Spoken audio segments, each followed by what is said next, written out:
Okay, so I was going to record this on the on the proper camera, but the battery was completely flat, so I'm going to have to do it on the phone. So it's a bit the quality isn't so great.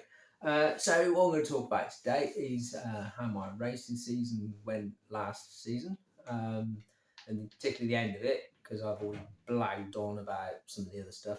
The earlier stuff. So yeah. The time trialing, I actually won the last race I did this season just gone. It was a bit of a, excuse the noises off, because there's a cat.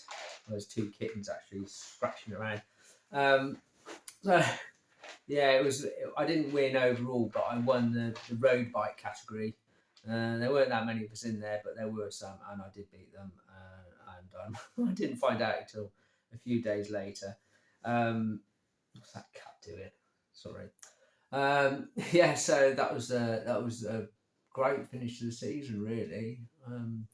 Yeah, so the cyclo-cross season started, and that's kind of going all right. First race was Redditch, and it was terrible as usual for me. I was never doing very well at Redditch. It's probably the ones that I should not bother doing.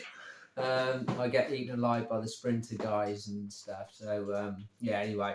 So I had a couple of weeks off, and I'm back at it, and did a couple down in Solihull, and that went really well.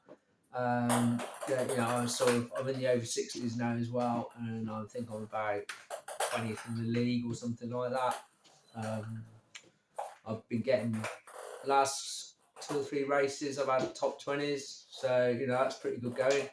Better than I thought it was going to be. This weekend is over at Bagridge, which will be a mud bath. So I've got in a bit. I've got to change my tyres, and yeah, so that's all really good. So kittens, it's a house full of kittens. Okay, so cyclo-cross. Now, some of you know I've been doing cyclo-cross, and little Fred is doing it, and he's doing right. He's having a right laugh in the under 10s. No, I'm in the over 60s. Just started the over 60s. So cyclo-cross, what is it? Basically, it's cross between mountain bike racing and road racing. It lacks the dangers of both. If you fall off, you're probably going to just get muddy. I've only seen the ambulance once in 4 years, and that wasn't for me. That was just for, I think someone did a face plant and broke their nose or something. So that was unfortunate. But usually, you fall off, get back on again.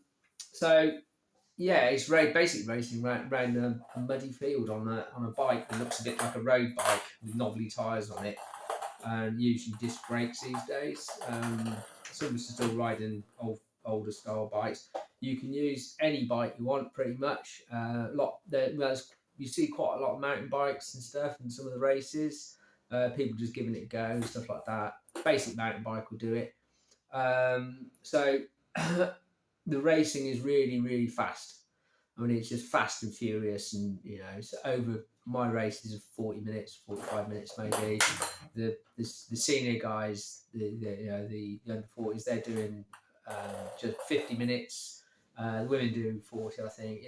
So the kids are doing like 10, 15 minutes.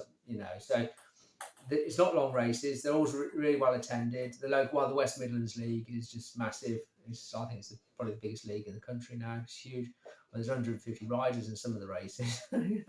It's absolute chaos. I'll put some video on in a bit and sort of give you an idea of what it looks like and how it kind of works. Yeah, so it was developed as an off-season thing for road racers who wanted to carry on doing something in the winter, but there's no road racing to be had, and so they started racing off-road on just crummy old bikes, 3 speeds and stuff like that. And it's kind of just turned into this huge sport. It's particularly popular in Belgium and Holland, but it's getting like that here as well. I think people find it, it's just so accessible. Anyone can do it. It's sort of like from 3 years up to whenever 80. There's guys in their 70s racing still. So yeah, so Walsall's got a bit of a history of it. They used to do the runners versus riders thing in the Arboretum. That was quite good. There's some video out there on on YouTube. I might put a link to some of that in the description below, wherever it appears on this thing. Yeah, so we've got some good riders in this country. Obviously, Holland and Belgium have they've usually got the best, but we've got riders like Tom Pidcock and Evie Richards who are flying the flag for Great Britain. We've got top riders around here, you know.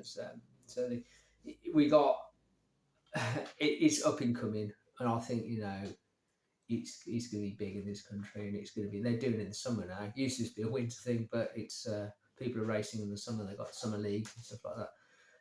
It's obviously safer than riding on the road, and it's more accessible than mountain bike racing. It's cheaper.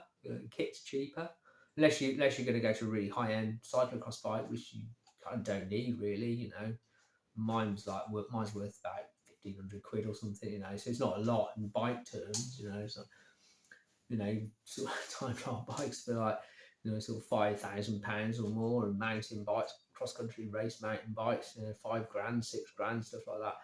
You can race cyclo-cross bike on quite old bikes and actually still do quite well. So yeah, that's kind of what it is really. Anyone can do it. The kit you need is like, say, basic kit, basic mountain bike, anything, you know.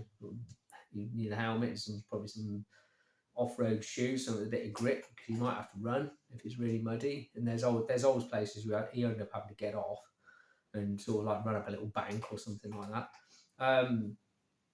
So yeah, the kit's very basic. There'll probably be a league local to you, so you can go and do. We're in the West Midlands, so we do the West Midlands League. There's the South West League. There's all the other leagues as well. Some of them more popular than others, but like I said, the West Midlands is really busy. The cost is it's pretty reasonable really. If you remember the league costs £10 to join. The races are £17. And if you haven't got a BC license, you'll have to pay the extra for the BC license, the day license, which is £3. There's usually a couple of £3 parking fee, but that's about it really. So mountain bike racing, I think, is about sort of £30 or something, you know, something like that. So it's quite a lot. Road racing, I think it's probably about the same. Time trialing can be quite, you know, cheaper.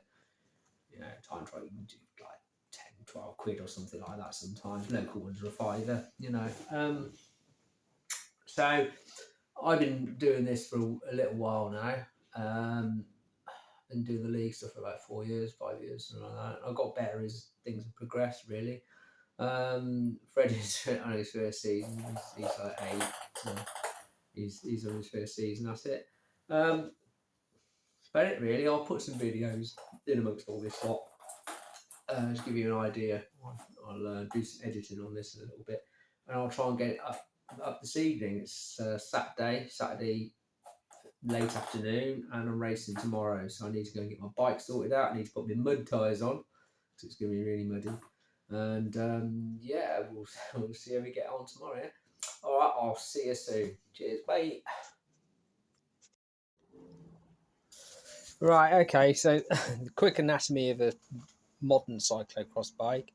This is the one I sometimes race, and I've got another one. I'm using this as a spare at the moment, but it's so okay. So what we're looking at, it looks like a road bike really.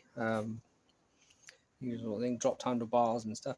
But the the major differences are obviously the really aggressive tyres. So these are actually mud tyres. It's got disc brakes on it, as you can see as well. A lot of road bikes have now. It's only got the one gear shifter connected up on it. That's because it hasn't got a front derailleur, because it doesn't need one. You only need this little ring. It's actually I think it's a 32 tooth ring.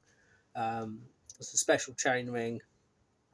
The chain doesn't tend to fall off this because it's the teeth. You've got a narrow one and a thick one, so wide, narrow. Okay, and it helps the chain stay on the chain ring. The other bike's got a special device on it to stop the chain falling off. Usual sort of clipless pedals, these SPD things. I've got a bottle cage on mine because I take a drink with me quite often. I only have a little bit of water in there or something, just for, you know, I don't like being thirsty.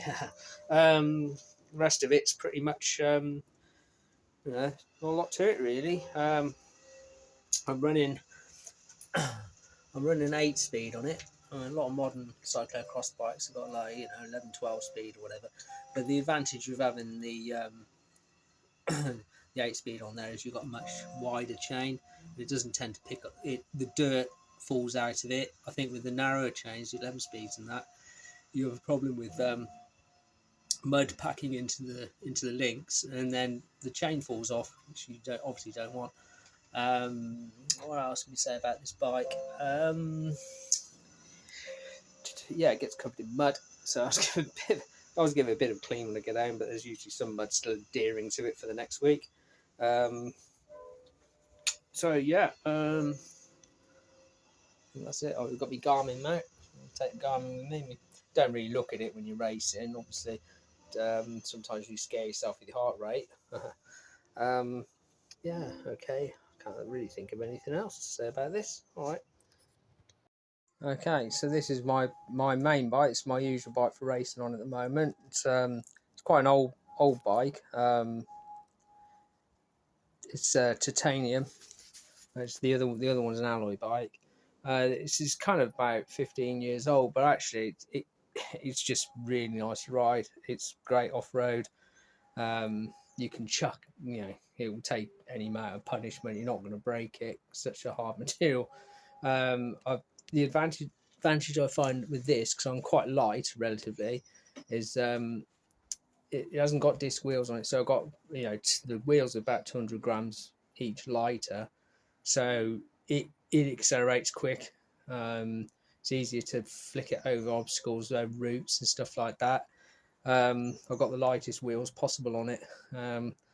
They're not particularly valuable wheels. They're quite old ones. They've been around a long time. They've got a bit of life left in them, but not a lot. So yeah, I really like this bike. There is another one just coming to the workshop.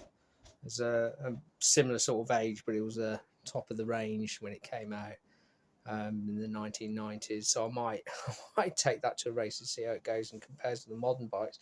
Main difference of the two bikes is there's not a lot of difference really, apart from got cantilever brakes.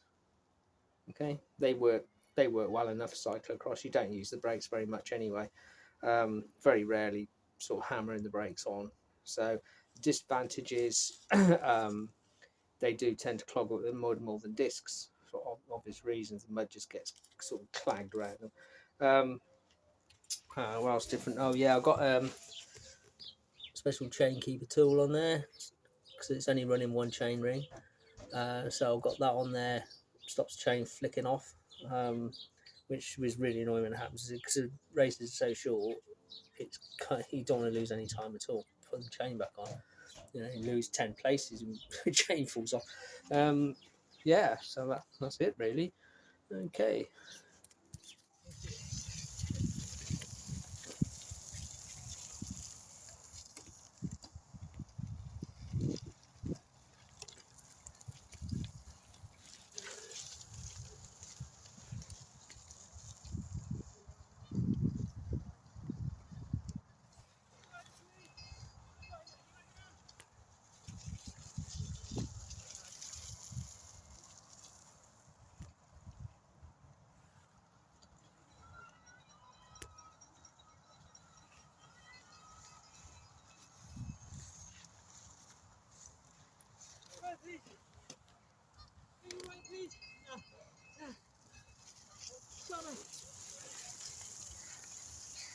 Left now, please. Yeah, go on, take it in.